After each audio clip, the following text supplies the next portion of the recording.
morning, everyone. If you could please take your seats, we will begin in a moment.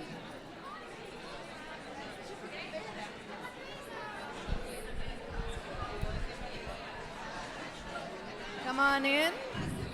Find a seat, please.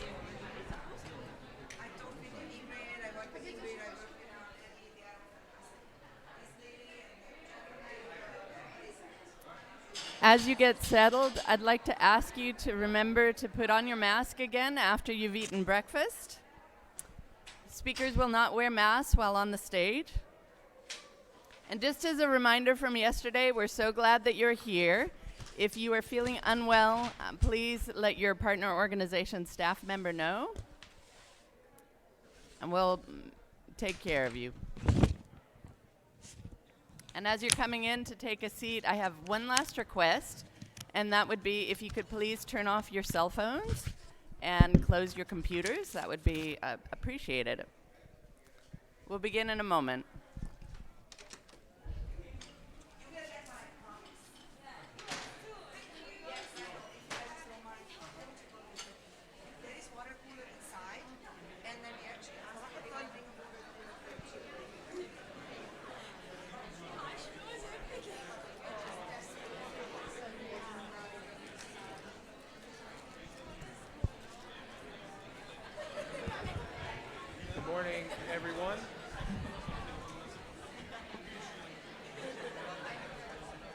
Good morning, everyone. Can you hear me?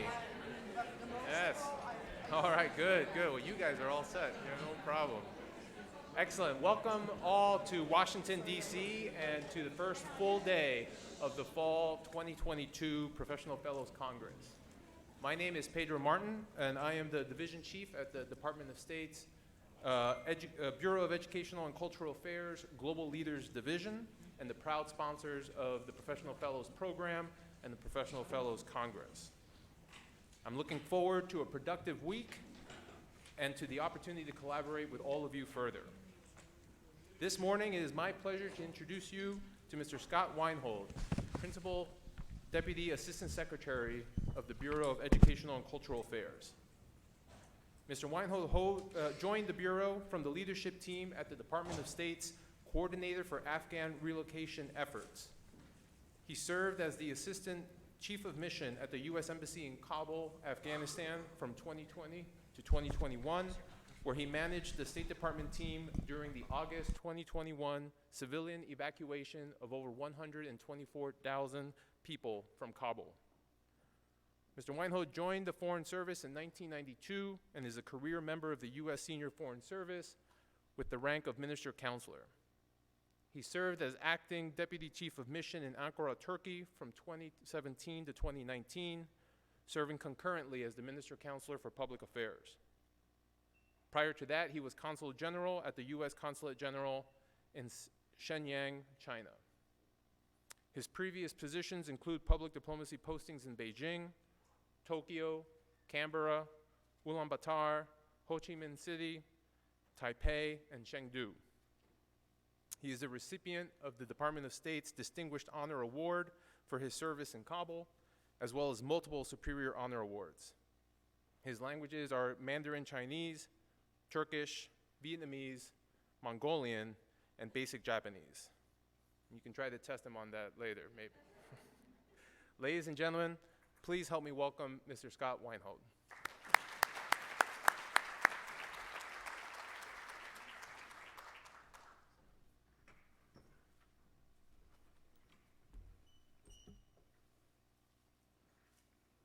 Good morning, everybody. Very pleased to be here with you. Thank you, Pedro, for the kind introduction. On behalf of the United States Department of State, welcome to the Fall 2022 Professional Fellows Congress. It's a wonderful pleasure to have you all with us here in Washington, D.C. I'd like to thank Patricia Harrison and the World Learning Team, as well as my ECA colleague, John Jalise Brown, for their partnership on implementing this year's Congress, the first in-person one that we've had since 2019, so very exciting for us. I'd also like to thank our Professional Fellows Program implementing partners and the fellowship hosts for making this program possible. Congratulations to all of the 2022 Professional Fellows and our Alumni Impact Awardees, AIA. We are very proud to support your efforts to address global challenges and advance shared goals through good governance, economic empowerment, and civic engagement. The Professional Fellows Program was designed as a two-way global exchange program to increase the professional skills of U.S. and foreign leaders to address some of the most pressing global challenges of our time. During your 5-week professional placement with U.S. companies and social enterprises in more than 20 U.S. states, you've collaborated with American counterparts to strengthen leadership development, enhance your networking and professional skills, and build lasting and sustainable partnerships. The theme for this fall's Congress, as we can see it, it was up there a moment ago, the power of purpose, global leaders navigating a reconnected world. Each day, you will have a different focus, carefully constructed to help you discover the power in reconnecting with global society during these new and challenging times. It is a crucial opportunity to absorb, to reflect, and synthesize lessons learned during your fellowship and to remain engaged and continue collaborating as you return to your home countries to pursue your endeavors. The interconnected themes and daily activities provide opportunities for you to highlight your achievements and think strategically and creatively of ways to launch successful projects in your communities. To accomplish this, you will reflect on and share your perspectives, build new communities, and reach beyond your personal experience to apply what you have learned. You will join the more than 5,000 Professional Fellows Program Exchange alumni who have completed the program since 2010. Your interactions with the 4 Alumni Impact Awardees will allow you to visualize yourself in your role as a leader in this reconnected world. I am very pleased to announce Ms. Mary James Gill from Pakistan, Mr. Tawanda Collins Muzumwesi from Zimbabwe, Ms. Cindy Regidor from Nicaragua, and Dr. Malcolm M. Metzger from the United States as this year's awardees. Congratulations.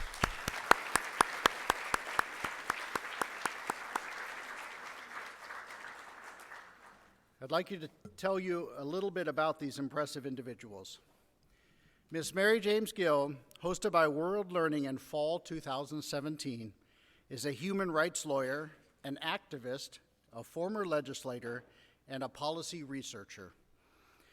She is currently the executive director of the Center for Law and Justice, a minority-led policy research, advocacy, and development organization working for disadvantaged communities and groups. In recognition of providing a new paradigm for sanitation workers, she received the prestigious Swedish Anna Lindh Prize in 2020 and the Human Rights Prize of the French Republic in 2021. Mr. Tawanda Collins Muzumwesi, hosted by Meridian International Center in fall 2014, is an international consultant with a keen interest in empowering organizations to develop sustainability strategies, programs, and awareness, with a focus on environment, quality, health, and safety.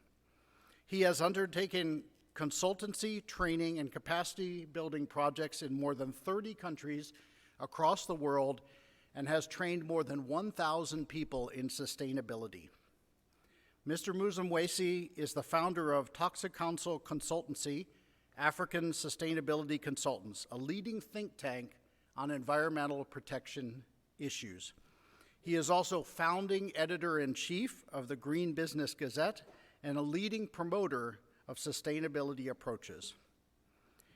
Ms. Cindy Regidor, hosted by the International Center for Journalists in spring 2019, is a Nicaraguan journalist with 15 years of experience in print, television, and digital media.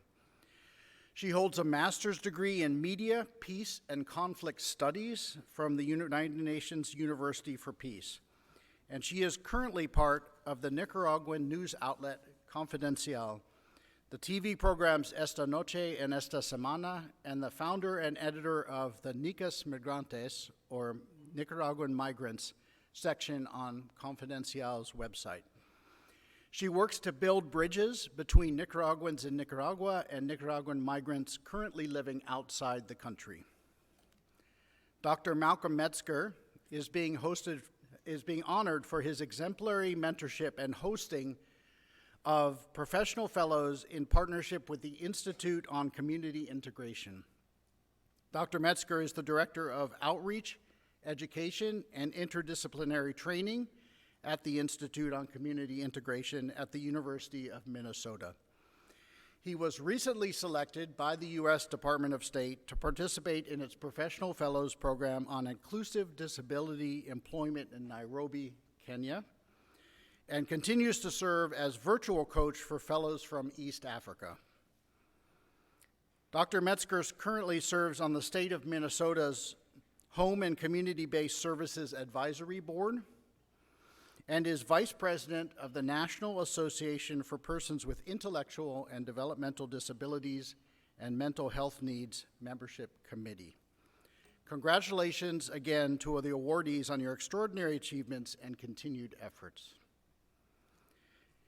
For all of you, as Professional Fellows alumni, you will now join the International Exchange alumni community, and that will bring additional opportunities for you to connect with other leaders and grow in your own professional journeys. The International Exchange alumni community is a global network of over 1 million people, including more than 400,000 Americans, who will provide you with resources on how to bring positive change to your communities. My colleagues from the Office of Alumni Affairs will meet with you later this week and share information on our growing online alumni network at alumni.state.gov, where you will find exclusive professional development resources and grant opportunities. So once again, welcome to the Professional Fellows Congress, and congratulations to all of you. We wish you the greatest success.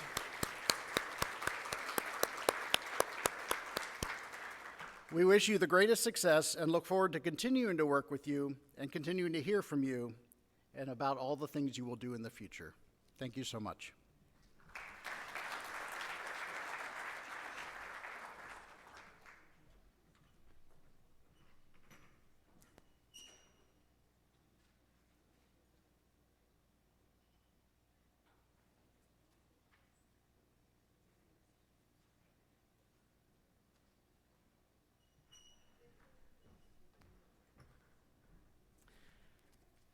Thank you all for your attention. We will begin in a few moments. Our keynote speaker has arrived. She is in the lobby, and if you'll just give us a few moments until she makes her way up here, we'll begin in a few minutes.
Thank you very much. We are about to begin. Again, if you could take your seats.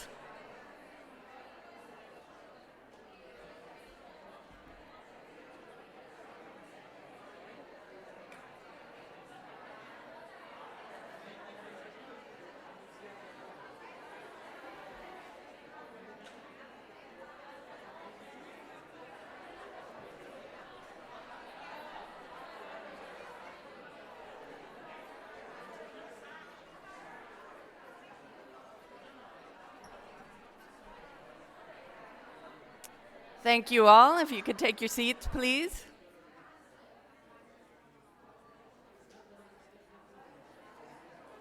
Ready?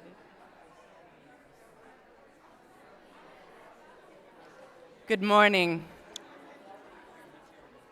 It is a great pleasure to introduce our keynote speaker for the first day of the Congress.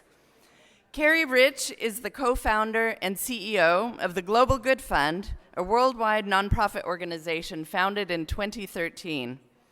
At age 26, Ms. Rich felt privileged to have a mentor who invested in her leadership. Ms. Rich raised $2 million in 2 weeks and took this idea of pairing experienced business executives with emerging young social entrepreneurs to create a worldwide organization.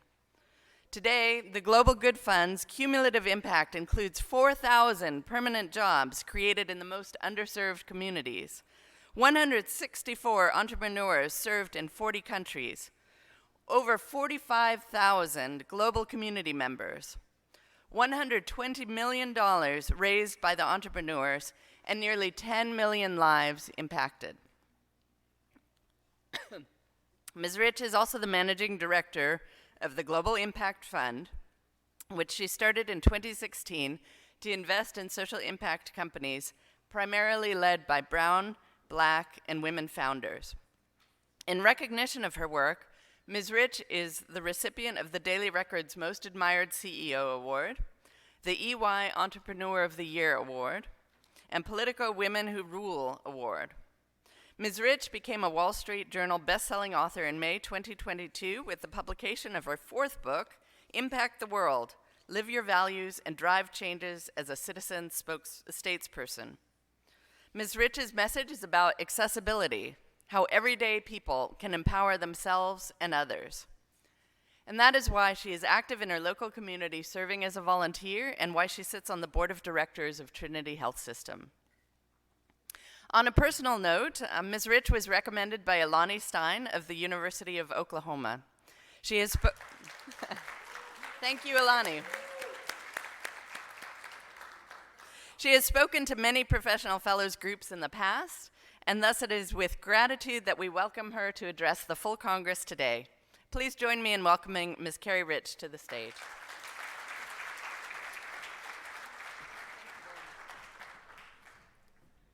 Good morning, everyone. I am so happy to be here with you. I have 3 little children, a 1-year-old, a 5-year-old, and a 7-year-old. And they said, "Where are you going this morning? Why are you leaving us?" And I said, I get to be with 200 people who are changing the world. I am so excited, and I can't wait to tell you all about it. So thank you for bringing me such energy and inspiration this morning, and thank you for inviting me to share my story with you. My personal story is that I'm not that special. And for me, it's about being an everyday person who can make the world a better place. And I found growing up that we often get told to be the best at something. And what I have chosen to do is quite the opposite. It turns out, you get encouraged when you're in school or choosing a career path to sort of dig your own trench in one place and become the best at whatever you study, to stay in your silo, to focus on one thing at a time. And what I've learned is that that is one way to succeed, but that's not the only way. And it turns out I like to write, and I've shared a book with you, so when you walk out, there's a book on the table, and I hope this story is inspiring for you, but if it's not, it's okay, because there's lots of other stories of social entrepreneurs in that book that I hope will inspire you to keep going. And I've learned through writing this book that I'm not the best writer. I'm not the best person who's ever created a nonprofit. When I was in high school, I got to run on the track team, and they asked me to be the captain, and I couldn't figure out why, because I'm not the fastest runner. But what I can do is I have interests in a lot of places and people, and I like seeing how different people and different ideas can connect. And through that experience of learning about different ways of thinking and different people and different cultures, I've been part of creating a global network of social entrepreneurs that makes the world a better place through their businesses around the globe. Now let me tell you a bit about my upbringing. It was not particularly adventurous. My big adventure in life was we moved next door when I was 1 year old. So you can imagine that's not much adventure, very stable way to grow up.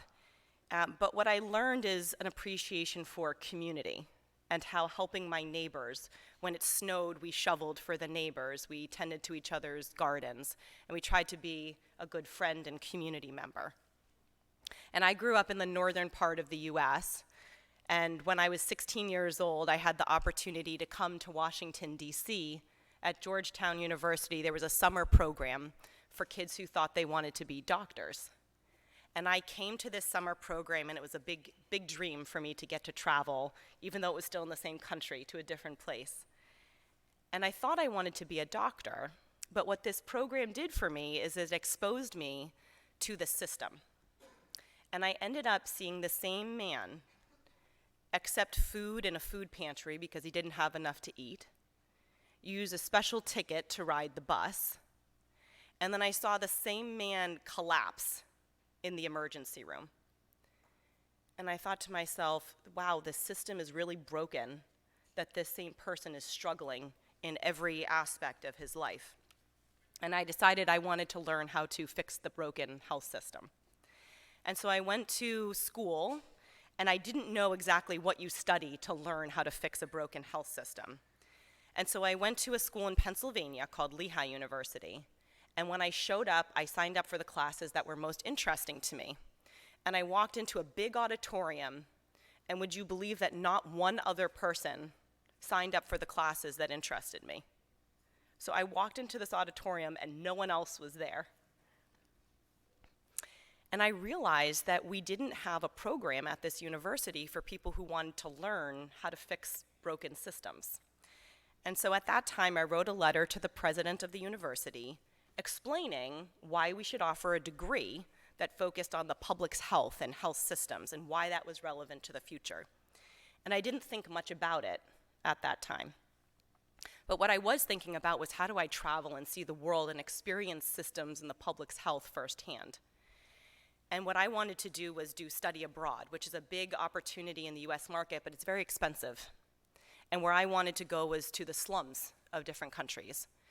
And so to my parents' horror, I got a credit card and booked a one-way ticket to India, and then from there to Tanzania, and live with local people and families so that I could experience what the health system looked like in different parts of the world. The other thing that I started doing was I would come up with a list of 10 questions. And they were questions that were interesting to me. Questions like, what's the most compelling part of your job? Or who's the most creative person that you know? And I would ask strangers these 10 questions. And it only took 15 minutes, but it told me a lot about different things that I could learn from other people and their experiences. And one such person I asked these questions to was someone I found off the internet. And she was a guru in sustainability, in making the environment cleaner. And I said, who's the most creative person that you get to work with? And she said a person's name. Her name was Tama. And so I found Tama's email address online, and I emailed her. And she was an interior designer, and I know nothing about interior design. But she was so creative, and she was someone who was really respected by other people that I respected. And so I asked her if I could work for her. And she said, oh, are you an interior designer? I said, no. She worked for an architecture firm. She said, are you an architect? And I said, no. And she said, well, why should I hire you?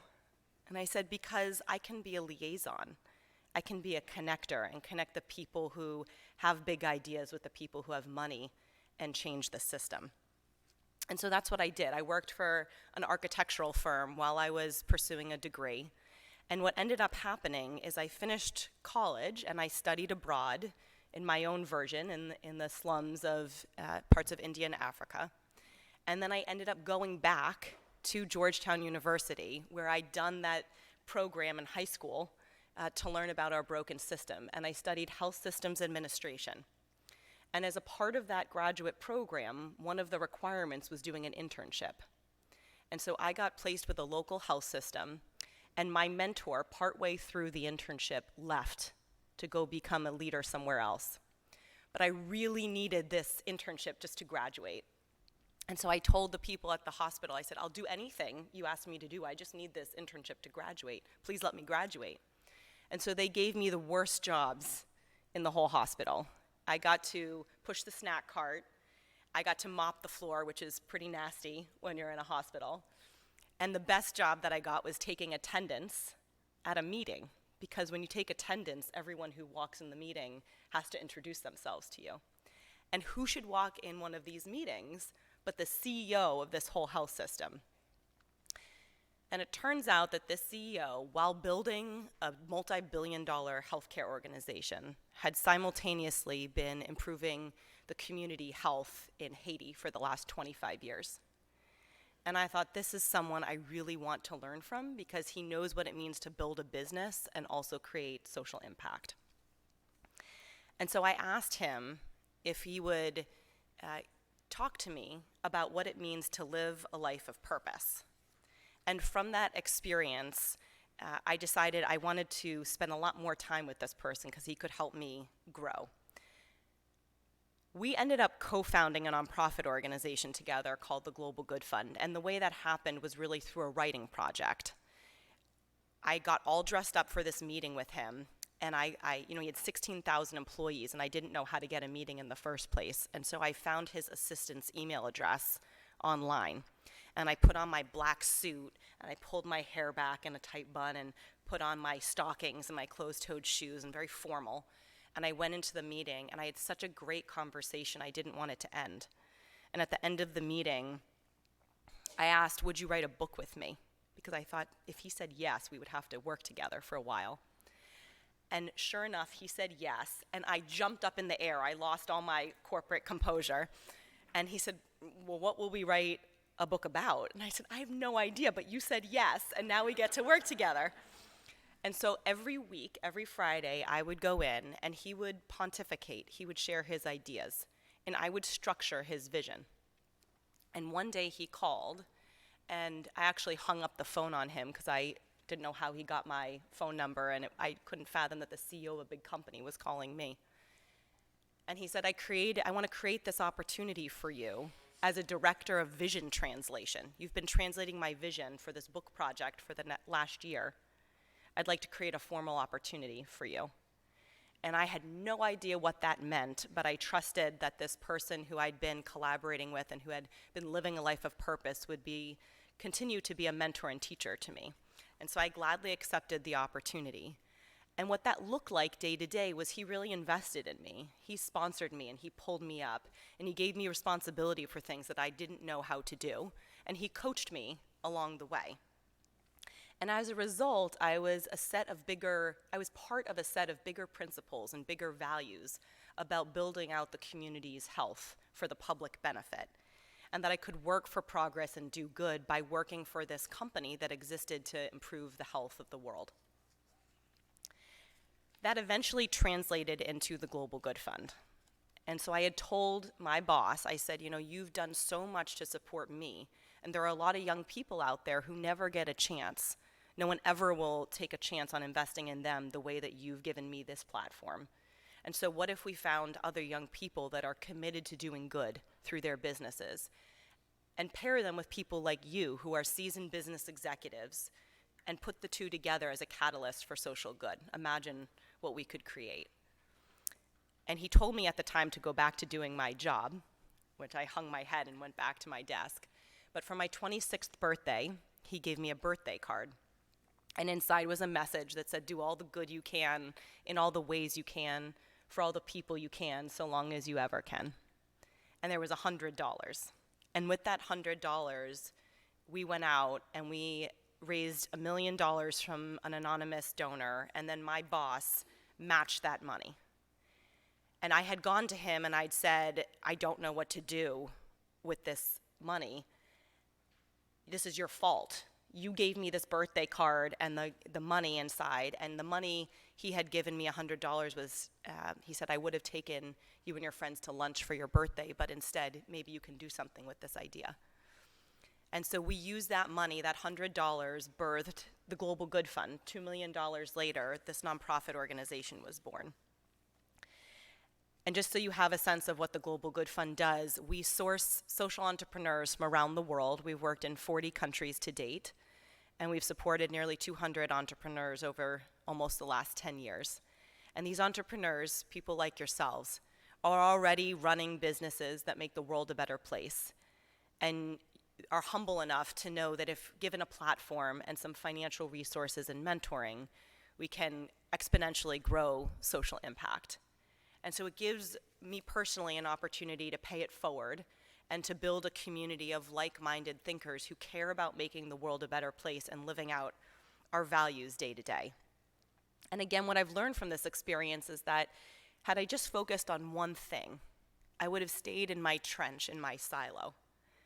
But instead, by looking at how the different systems connect and how different ideas and people can exchange ideas, we can build a world of social good. And fast forward 10 years, as was shared, nearly 10 million lives have been positively impacted and many permanent jobs created in parts around the world where people otherwise don't tend to invest. What's been really interesting for me is that it's working.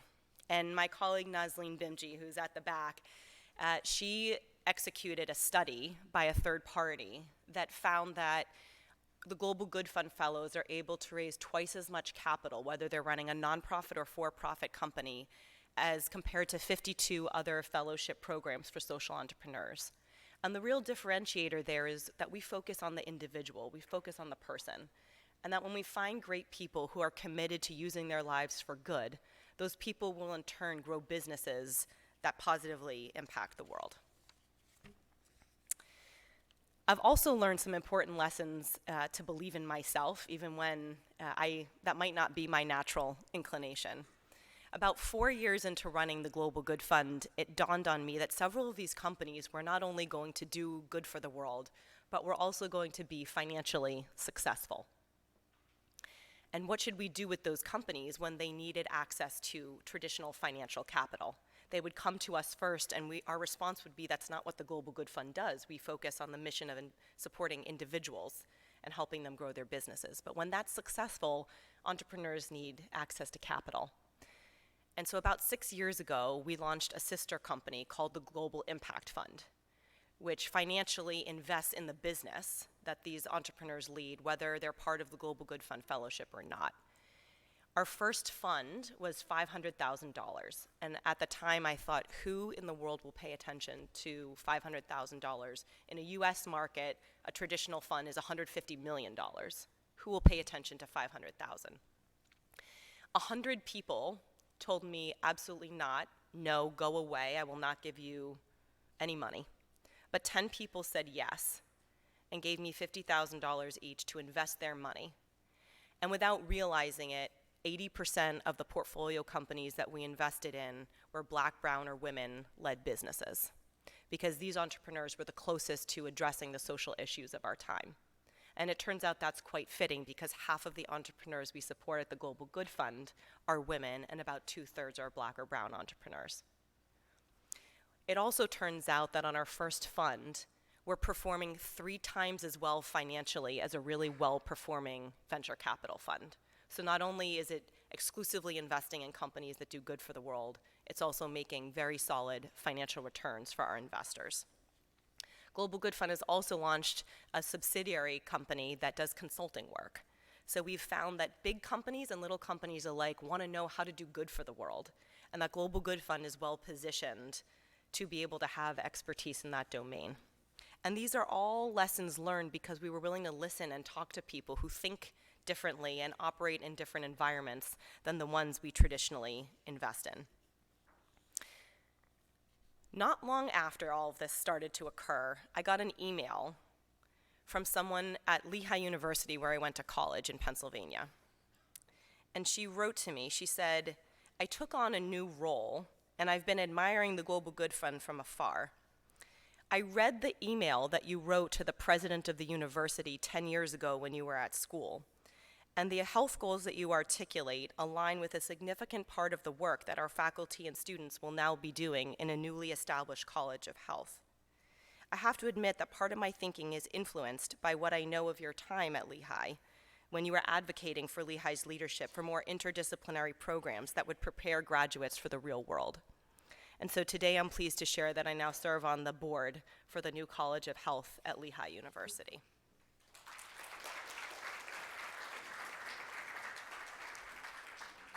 The other major development in my personal career and the opportunity to impact millions of lives came because I mentored the CEO of Howard University Hospital, local to DC, also as part of my graduate education. And I followed him everywhere until he told me to leave. And I shadowed him, I wouldn't leave his side. And one of the places that he let me follow him was into the boardroom. And when I was in the boardroom, what I witnessed was that everyone was in their 60s or 70s in terms of age. There were no young people in the boardroom. And what I learned is that young people access the health system very differently from people who are more experienced. And I asked him 15 years ago, I said, "Why aren't there more young people in the boardroom? Why aren't there more young people serving on boards?" And he said, "Because they have no experience." I said, "Okay." 15 years later, I got a phone call from my mentor. And he said, "Remember that comment you made to me about young people serving on boards?" And I said, "I remember. I can't believe you remember." He said, "Now's your opportunity."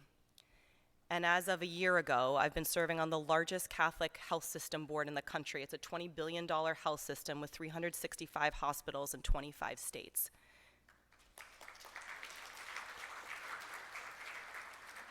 And it's an incredible opportunity to make a difference. And what I learned from this that I hope to share with you is that I needed to ask the question, why aren't more young people serving on boards? It didn't mean that it immediately translated. But as I went about building my career path, and as I went about committing to social good, opportunities presented themselves because I asked questions and because I expressed interest in serving on a board. I participated and paid for my board training, and I fundraised for that. And when it came time to writing a bio, I ended up writing a bio for what I thought they wanted to hear. And my mentor handed back the bio to me and said, "Do it again and be authentic." And so I got to position myself as a mother and as a nonprofit leader and as someone who cares about making the world a better place. And that was what created an opportunity to make a difference for millions of people in some of the lowest income communities across the United States. I consider myself an everyday connector, someone who cares about everyday people, especially people who are often overlooked by society. And I've dedicated the last 10 years of my life to making sure that individuals across the country and world can live their full potential. And so it's quite ironic that one of my own children fits into this category. We learned a few years ago that she has a rare disease that's caused by a genetic abnormality. And it's been a struggle.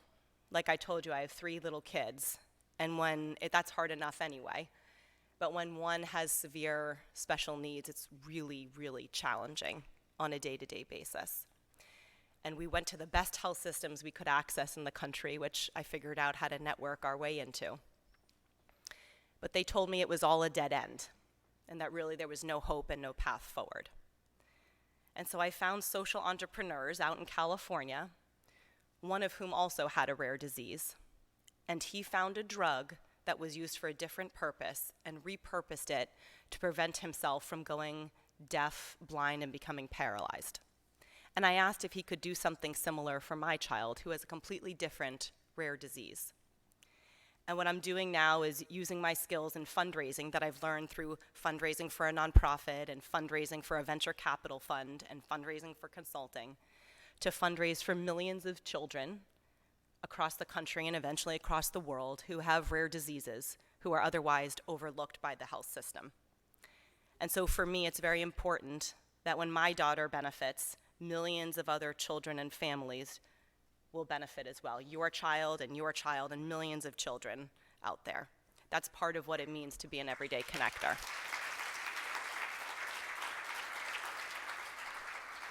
And like anyone in this room, we all have our moments where we question ourselves and wonder if we're doing enough or have really tough, bad days. And what I've learned in my personal journey is that it feels like baby steps every day, just putting one foot in front of the other.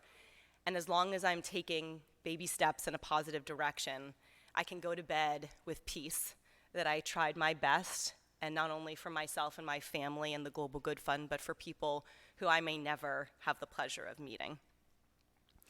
I did not know the full extent of what we were building when we started the Global Good Fund. I didn't know how all the pieces would fit together, but I know now what I've known then, which is that when we're connected to causes and people that we care about, the world becomes a better place and we can have extraordinary, expansive impact.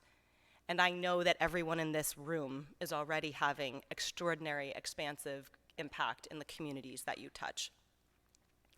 So I'd like to close this part of the conversation and open to questions by saying that I'm not special. I'm an everyday person who likes to connect with other people and listen to each other's stories. I'm definitely not the best business person. I'm not the best writer. I'm still not the fastest person. I can't run very fast. But I can understand how people and ideas relate to each other and how we can work together to create a better world. And it's in the connections we make, the people we listen to, the stories we get to tell, and the stories we hear that we can create massive ripples across the world and create a better place. With that, I want to thank you so much for having me and open the conversation to questions.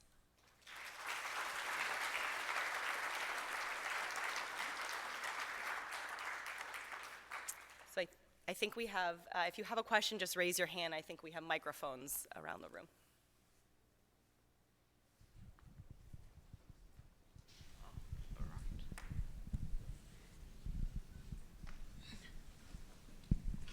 First and foremost, thank you very much for sharing your story with us. And personally, I am really motivated and excited for what you're doing. My name is Alan Herbert. I am from Nairobi, Kenya, and I'm a journalist. And why I put up my hand first is I was at the University of Arizona, and one of the professors said, introduced me to his class, welcome a local Kenyan person into a university in the United States to share his views. And I like how you'd say that you are an everyday person, because that is really important to connect with people and they understand you. My question is, climate change is a big issue right now in the world, and it is affecting so many people, and other people who are being affected are the special people, and I am talking particularly to persons with disabilities. What would you lend to that cause of climate change and make sure that there is enough funding to fund issues around climate change? Thank you. Thank you for such a thoughtful question. What I would tell you is I'm not an expert on the topic that you're asking about, but what I've learned is that attracting capital to causes that matter ultimately depend on a few items. One is leadership. And when we can have the humility to really listen and put together a plan that engages people around a common vision, people do put money behind those causes. And oftentimes, some of the greatest leaders don't have the platform to be heard. In the book that's outside on the table here, there's a list of financial resources that you can pursue that are listed out to provide people without a large platform yet the opportunity to attract capital to the causes that you lead. So the first thing is leadership, to keep telling your story and keep communicating your interests and vision for improving the world in whichever respective discipline, whether it's people with disabilities or special needs or any discipline that you're interested in. And the second lesson that I've been learning is that whether you're interested in nonprofits or for-profits, being able to attract capital depends on the ability to scale. And so people are really interested in models that are scalable. How can you create efficiencies? How can you create opportunities that are ripe for scale? Whether they're philanthropists or investors that you're looking to attract capital from, explain how the opportunities that you're presenting attract opportunities for efficiency and scale, and you're likely to open a lot of doors by articulating the conversation in that framework. Thank you for the question.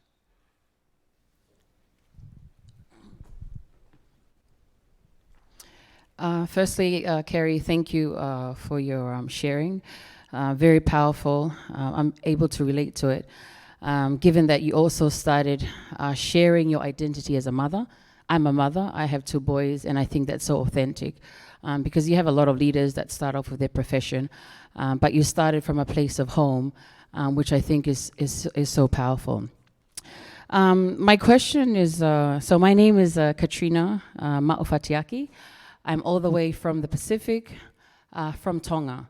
Many people don't know where the Pacific is, so this is an opportunity for me to share the voice from the Pacific. Tonga is a dot on the map, for those who are not aware, and we're between New Zealand and Fiji. So I'm very proud to represent our Pacific cohort here. We are the first, and we're very grateful to God for this opportunity. Having said that, given that it's important for me to always be echoing the voice from the Pacific because often we are left behind. Given the geography, because we're very far from everyone, and we're often isolated because of the geography also. We're scattered in different island regions. My question is in terms of what the organization does, Global Good Fund. It's amazing. I'm really inspired by you.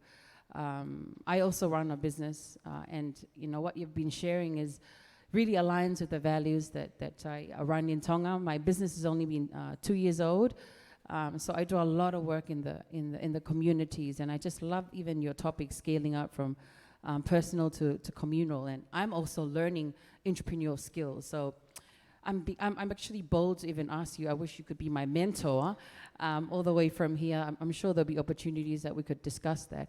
But in terms of the work that the organization does, I'm very interested in our region. Has there been any work that Global Good Fund has done in the Pacific, and you in the Pacific? And is there plans to actually venture out, to support the Pacific? We have very similar initiatives. I can speak for myself from Tonga. I'm a young entrepreneur, but my heart is that community. And it's really learning from these organizations, lessons learned from organizations to support us in capacity building. So I'm really interested in that space and how could we do this cross-learning and support each other all the way from the region. Thank you. Beautiful. Thank you for sharing about yourself and your question. The direct answer is no. We have not done work there. We are very interested, and we support entrepreneurs anywhere in the world. So we have no reason we can't. We don't get a ton of applications from the Pacific. We get some. I've been looking through the applications this year. About 4,000 people applied to be a Global Good Fund Fellow this year, and we'll start by supporting 12. So it's highly competitive, and we have our own challenges around fundraising and scaling. For the Global Good Fund, the only thing we ask for is internet access. Doesn't have to be stable, but internet access and the ability to communicate in English, and it doesn't have to be perfect either. Most of our entrepreneurs do not have English as a first language, especially from abroad. We've always been virtual, and we believe that people are doing the most important work on the front lines of society in their local communities. And so long before COVID, we've operated as a virtual team. We don't believe in having people come into an office, and we've been that way for years. We believe that we're Global Good Fund, so our teammates move around. They live in all parts of the country and world, and we are very interested in supporting people locally in the communities where they make positive social change. So we would love for you to spread the word about the Global Good Fund in your local community, and we are very open to supporting everywhere in the world. We just need internet access.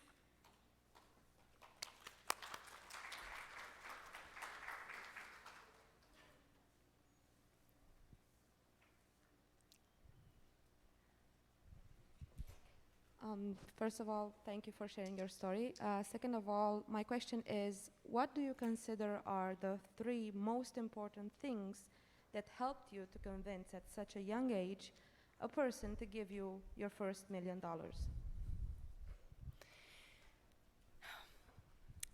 So the question was, what are the things that convinced people at a young age to give, what convinced people to give me money at a young age? I'm still pinching myself every time we get a check in. It doesn't get old, and it doesn't have to be $1 million. Yeah, I still pinch myself when we get 100 or 1,000, because every little bit matters. It all adds up. One of the things I've learned is that window dressing matters. And when I say window dressing, I'm thinking curtains, the beautiful parts around a window. And if you wonder, what does that mean?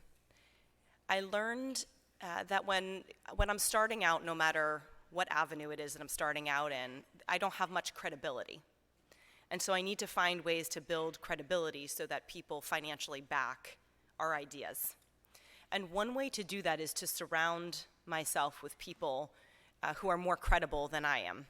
And since I'm trying things for the first time, it's not hard to find people who are more credible than I am. Maybe I can give you some examples of what that means. When we were building an advisory board for the Global Good Fund, we realized it was an opportunity to create window dressing, to create credibility, to involve people who would lend their name without necessarily having to give time or money in any significant way. I happened to be at a conference with Professor Muhammad Yunus, who's, as many of you know, father of microfinance, and he was in this conference. And I asked him, would he be an advisory board member? He didn't have to do anything. He didn't have to show up. He didn't have to give money or time.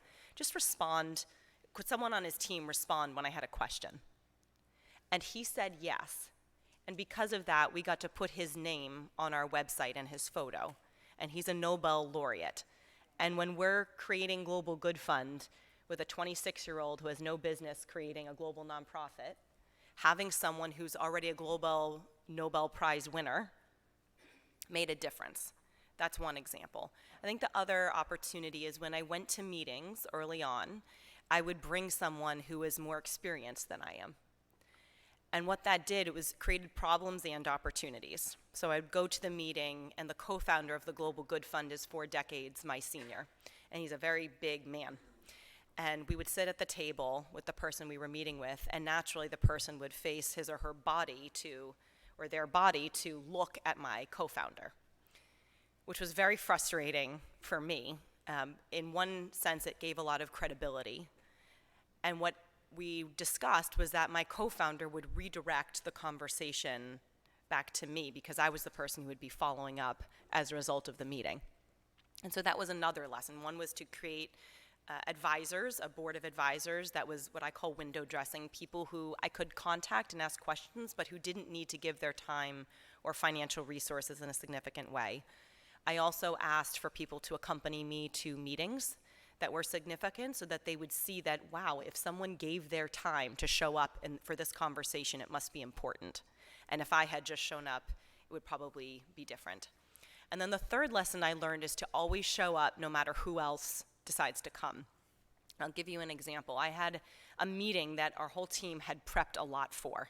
We'd done a lot of work to prepare for this meeting, and last minute, several people dropped out. They said they couldn't come, and they were important people.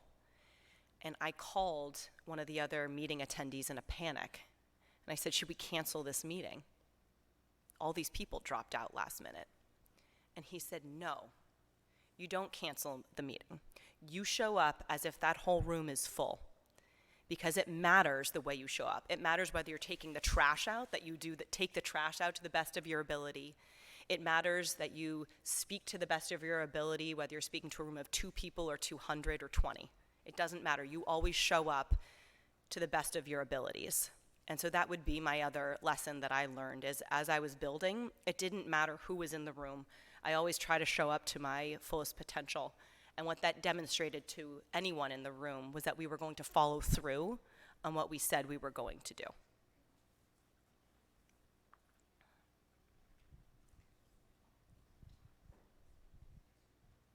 Hi, Carrie. Thank you very much for your life experience. It was really inspirational. You talk about communications that you received like 15 years ago, emails that you got 10 years ago. How you would keep inspired, motivated for so much time, like keeping those voices out, and maybe somebody told you, why don't you just take this out and don't keep going to your goals? How you keep that inspirational and motivational things every day? And thank you again. Thank you for the question. Sometimes when I get asked to speak to groups, I think the people asking me think it's for the benefit of the people in the room, but it turns out it's for me. It's what keeps me motivated. Being here helps me appreciate the questions you're asking me, help me understand what's relevant, what's current, what are people thinking about from all over the world. When I get asked to teach in different contexts, it's practicing the basic skills that are relevant, for example, for fundraising. And over time, doing the same thing over and over again gets a little monotonous. But I teach fundraising for social impact in Tanzania, in Kenya, in Brazil, in India, because it helps me reinforce the basics. And those basics are actually what work in going global and impacting broad communities of people. And so I stay inspired by continuing to show up for conversations like these, because I learn from you what is currently happening in the world and how to be relevant. That said, I have my moments. I question myself. When we were raising a second impact fund, I went to one of the board members of Global Good Fund, who's also an investor in the impact fund.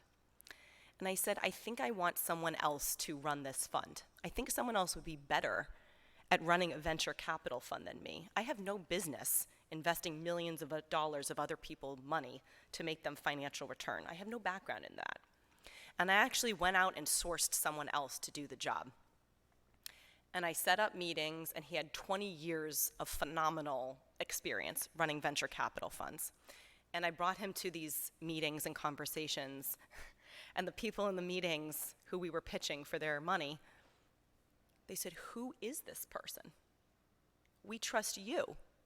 We know you. We'll give you our money. And that was really important for me to hear, because 90% of the time I spend my time getting rejected. And I keep my running list of the 400 people for this last fund that said no and rejected me to my face. But 100 or less people, it was 30-something people that said yes. And that resulted in $10 million that to date has helped 10 companies of overlooked founders scale their businesses for social impact. And that's what inspires me to go out and soon raise the next fund.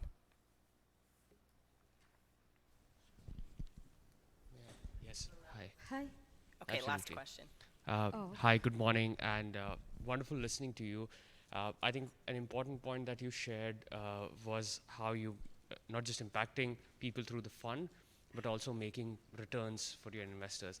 And I think that's something, by the way, sorry, I'm Abhijit from India, and quite inspired by your entire journey. I'm also a shortlist for the Fellows program, so quite excited to see if I make through it.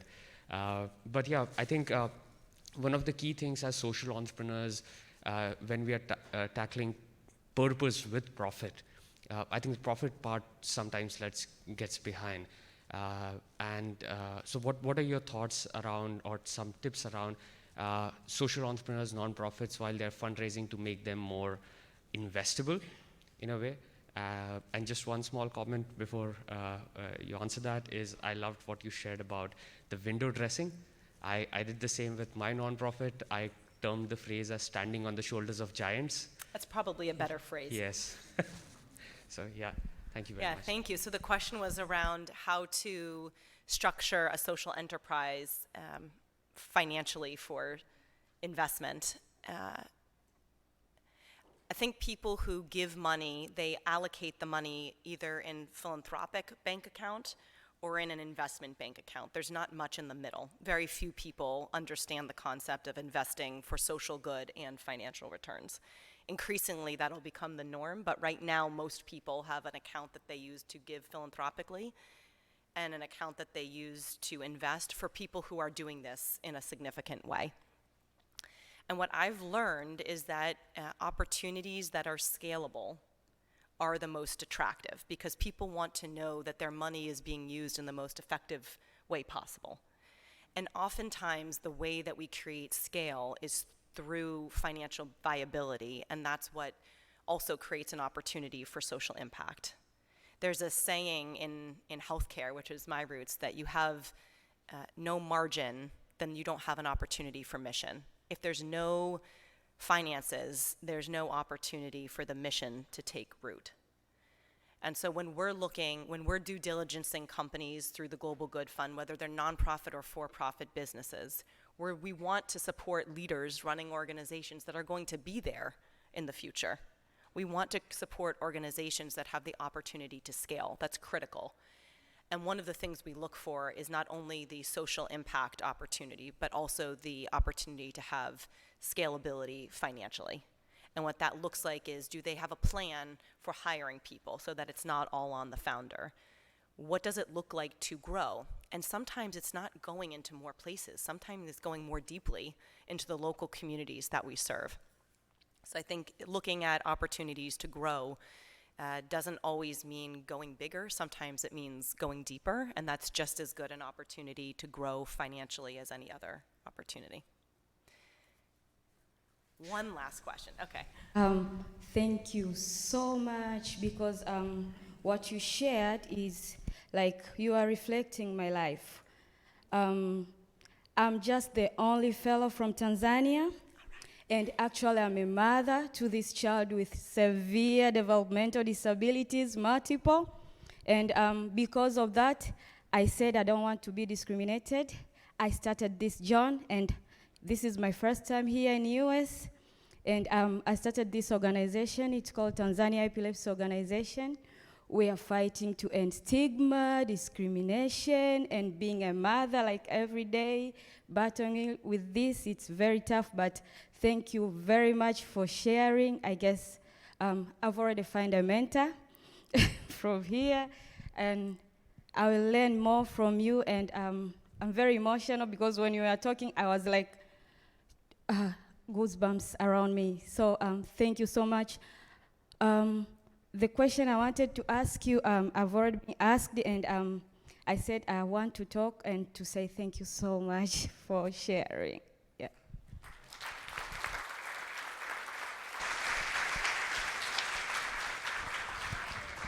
Well, I know it took a lot for you to be here today, to be seated in that chair, and it took a lot for me to be here, and I wouldn't want it any other way because all of you inspire me and inspire each other to make the world a better place. Welcome to the US, and thank you for all the important work that you do. Thank you very much. Thank you so much. Thank you so much.